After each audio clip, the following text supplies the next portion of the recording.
What exactly do the oligarchs want? With all of the chaos of the new administration, any intelligent person may be wondering, what exactly do these oligarchs want? To understand that, we have to understand the big problems of our government. And there are really just two, but there are big ones. America has a spending problem, and it also has an income problem. The federal budget is around $6.5 trillion per year, and our tax receipts are only about $4.6 trillion. We've been in deficit spending mode with few exceptions since the Reagan administration, with only a surplus of $1.9 billion in 1999 and an $86.4 billion surplus in 2000 under cash basis accounting rules. This has resulted in a massive $36 trillion of debt in the form of government bonds, on which we will pay more than $1.2 trillion of interest alone this year. At the end of the Obama administration, we had just $19 trillion in debt. $17 trillion of this debt was created in just the last 8 years. Almost half of our national debt was created in just the last 8 years alone.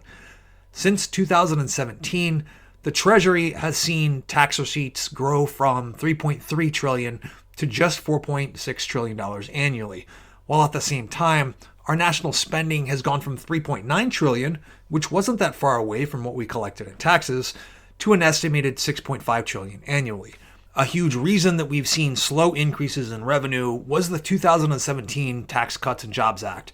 That was a massive gift to the wealthy, as they saw the vast majority of benefits.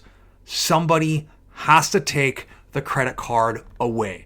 We've been operating this country like a credit card junkie since 1981.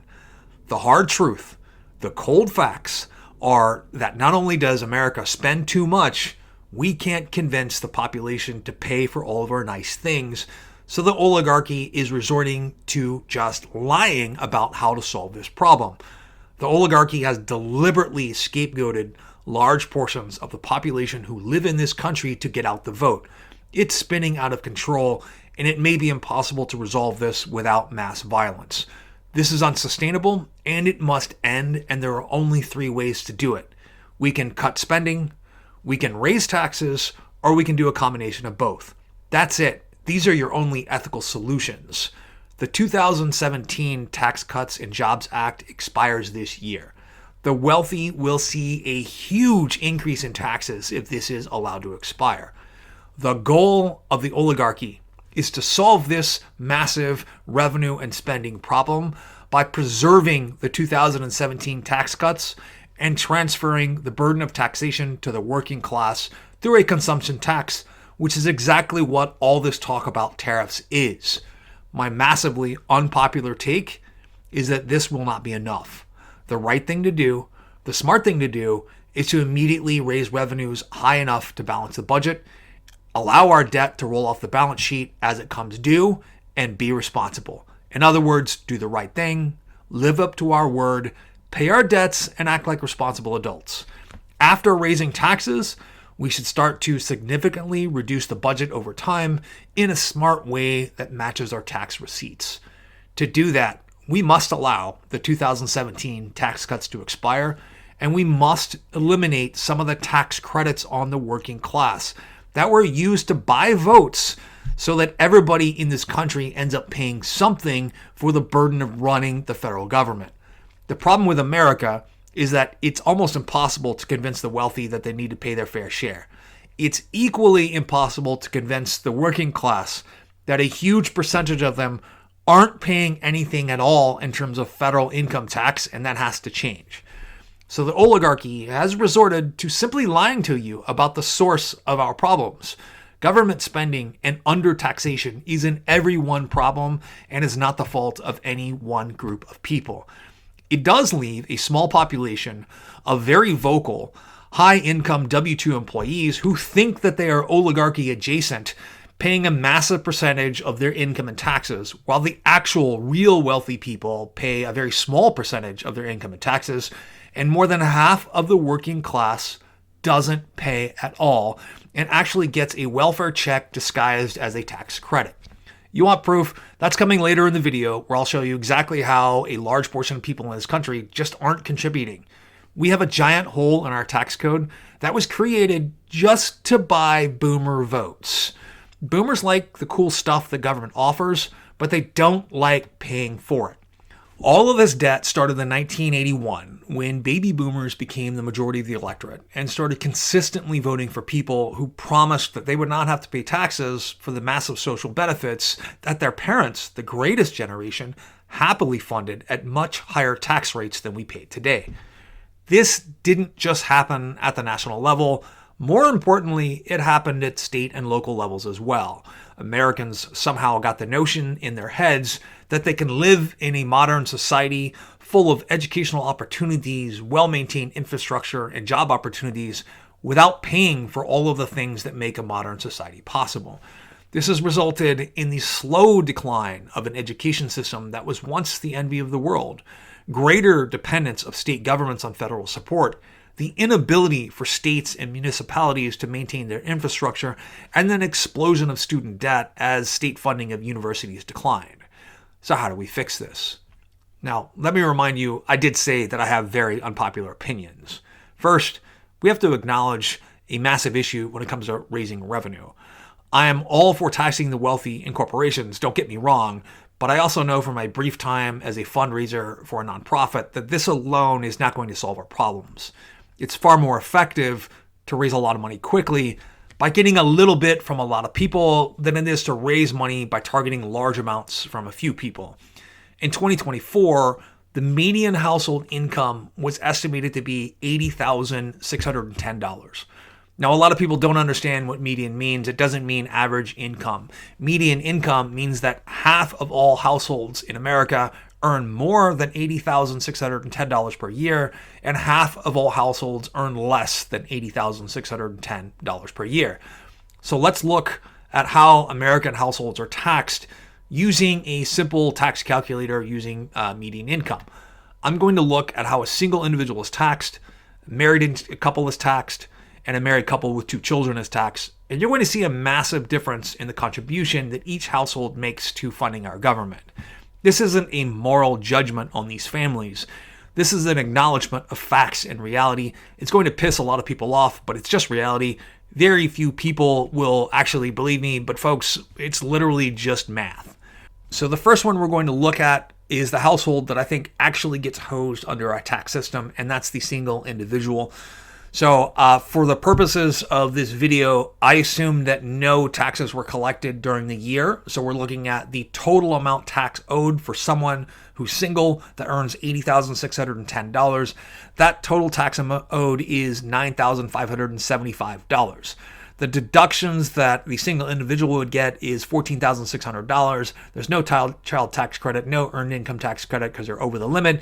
You're paying an estimated 11.87% of your total earnings in taxes because that's how tax deductions and progressive taxation works, even though that person is in the 22% tax bracket. The next scenario that we're going to look at is for a couple that's filing married joint with no children. Already the tax burden is cut 40% just by being married. So total income, once again, is $80,610.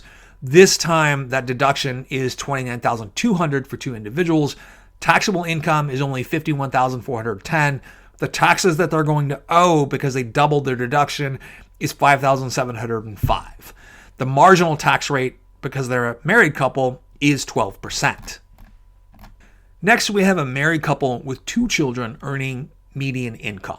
Once again, they earned $80,610 combined. The total deductions are the same. But if we go down to the all tax credits line, we see that there's a tax credit of $4,000. That's a dollar for dollar reduction of the taxes that they would owe. This brings their total tax burden to $1,705. A married couple with 2 children earning median income and no other deductions is only paying an effective rate of 2.11% after tax credits are applied. If you know someone that this applies to where their household income is about $80,000 and they have 2 children, they are only paying 2.11% of their income and taxes after tax credits are applied. And yet you'll hear these people complain about how much tax they pay all the time. Add a 3rd child into that mix, and not only are you not paying any taxes, you're getting back $295 of free money from other taxpayers because that tax credit goes up to $6,000. So far, we've only talked about that median income number. Let's look at the bottom 40%. What a lot of people in the US don't realize is how fast income drops off once you pass that 50th percentile. The bottom 40% of income earners in the United States earn less than $62,086 annually. Their deduction, standard deduction is the same, $29,200. Their regular taxable income, because of that deduction, is only $32,886 per year. They would have owed $3,482 in taxes until we apply the tax credits. Now they have 2 children, so they get $4,000 in tax credits. But if you notice that all tax credits line is $127 over that $4,000, what is that? That is the earned income tax credit. So not only are they not paying any taxes at all, they're getting back $644 of money that they did not pay in taxes at all, meaning that I withheld no taxes from their paychecks throughout the entire year for this illustration. So they paid zero. They're still getting back $644. That's free money. And $127 of that was the earned income tax credit. As we move further down the income scale, you're going to see that people are getting more and more of that earned income tax credit. What is it? Is it actually a tax credit? No, it is not. It is a welfare program disguised as a tax credit. So there's 129 million households. If I took 40% of that number, that's 51,600,000. If I did, multiply 51,600,000 times $127, that's only $6,553,200,000 in revenue that we're sacrificing with this tax credit. Well, that doesn't seem to get us a long way towards solving the revenue problem. That's because it does not illustrate the scale of the problem. If we move down the income scale to just the 36th percentile at $50,000 of annual income, we see that the estimated refund for 2024 on a household that makes $50,000 with 2 children would be $4,592. So that tax credit, the child tax credit again, would be $4,000. So that additional $2,672 is the earned income tax credit. They paid zero in taxes. They're getting an estimated refund of $4,592. So it's $4,592 of direct payments in welfare annually to this family that's married with 2 children. If we go even further down to the $40,000 income level, you see that the estimated refund on zero taxes paid is actually $7,698. Lots of people in this country are actually receiving a welfare payment disguised as a tax credit. And this is a problem. Not that the money is a problem. I don't begrudge them the money. I'm not attacking families with kids. But the scale of this problem, $63 billion a year, is going out in terms of the earned income tax credit. And the problem is the people believe this to be a tax return on taxes that they paid when they didn't pay any taxes. It's a welfare program. Even more revenue is not being collected through the child tax credit. By itself, ending these tax credit alone still does not go very far to resolve the tax collections problems that were exacerbated by the Trump 2017 Tax Cuts and Jobs Act. The facts are that this child tax credit and the earned income tax credit existed long before that bill was passed. What I'm saying, though, is that this is just one pinprick in literally tens of thousands of pinpricks in the form of deductions and tax credits that have allowed us to convince ourselves that we're paying more than our fair share of the burden of taxation. This just simply isn't true. We actually are taxed very minimally, particularly if you're a working class family. The standard tax deduction needs to be lowered to solve these problems. The earned income tax credit needs to go away to solve these problems. I'm all for preserving the child tax credit. Additionally, on the wealthy people or business owners who even aren't that wealthy, the 20% qualified business income tax deduction that was introduced in the 2017 Tax and Jobs Act needs to go away. And this is something that would significantly raise my taxes, by the way. Along with returning the tax brackets from upper income individuals and corporations and households to pre-2017 levels, that would help reduce our deficit, as well as possibly maybe even going back to pre-1996 levels for tax brackets where we actually had an income surplus. But to hit the wealthiest individuals in this country hardest, to make them pay their fair share, we need to limit the investment interest tax deduction. This is how people worth $400 billion escape paying their fair share. We have a tax code that favors the wealthy over the working class. We all need to acknowledge the scale of this problem and to acknowledge that this is our problem collectively. We voted for the idiots that created this tax code. We need to raise more money and cut expenses. This graphic illustrates who benefits the most from the 2017 tax cuts today, or as of household income estimated in 2026.